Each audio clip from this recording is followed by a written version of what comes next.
Отечественная война – это огромная душевная рана в человеческих сердцах. С каждым годом мы все дальше уходим от военной поры, но время не имеет власти над тем, что люди пережили войну. Это было очень трудное время. Советские солдаты смело смотрели в глаза смертельной опасности.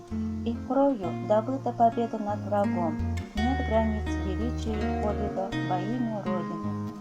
Сейчас мы не можем представить себе и часа без средств связи, но в годы Великой Отечественной войны от слаженной работы связистов во многом зависела судьба нашей большой победы.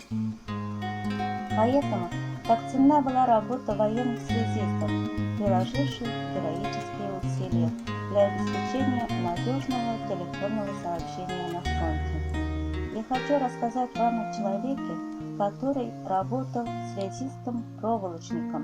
Это мой дедушка, герой Степанов Михаил Степанович. Мне посчастливилось увидеть моего деда-героя, послушать из его уст рассказы о той страшной войне. Степанов Михаил Степанович родился 15 ноября 1908 года в деревне Актай Маргаушского района Чувашской республики. В армию был призван в 1932 году до октября месяца 1934 года. Он участник 3 войн. Участвовал в боях и сражениях в войне 1939 года, 1939 по 1940 года участник Советско-финской войны, 212-й стрелковый полк. С первых дней Великой Отечественной войны сражается против фашистских войск. С июня 1941 года по 10 августа 1944 года. 1999 стрелковый полк Северо-Западного фронта.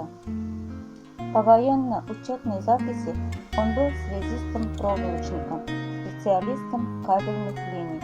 Связь постоянно рвалась. Ползая по земле, укрываясь в воронках, он вновь и вновь искал оборванный провод. В трудных условиях войны мой дедушка и другие воины-связисты, показывая примеры мужества и отваги, надежно обеспечивали связь в любой обстановке. Днем и ночью, в стужу и в зной, в обороне и в наступлении связисты неустанно и беззаветно трудились для обеспечения бесперебойной связи. Так, в одном из боев в 1942 году он был тяжело ранен в правую руку вблизи города Петрозаводска. Его отправляют домой. Он находится в деревне 3 месяца и снова идет воевать с врагом.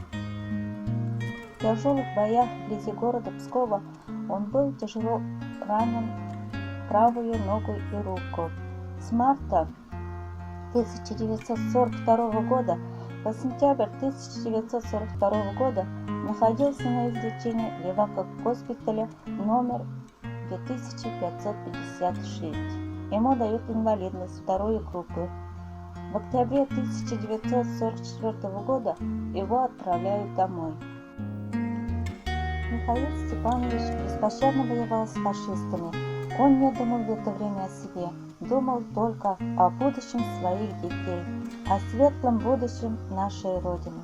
Родина наградила его орденами и медалями за храбрость, стойкость и мужество, проявленные в борьбе с немецко-фашистскими захватчиками. Он награжден медалями и орденами, орденом Отечественной войны 1 степени, медалью за победу над Германией в Великой Отечественной войне, медалью за отвагу, медалью Жукова и многими другими медалями. Вместе с женой Кузьминой Агафьей Кузьминичной они прожили в согласии и любви 66 лет. Он умер 13 ноября 2000 года.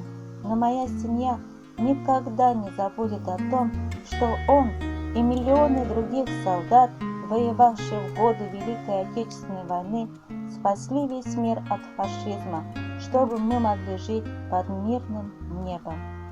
Невозможно забыть. Мы гордимся и помним.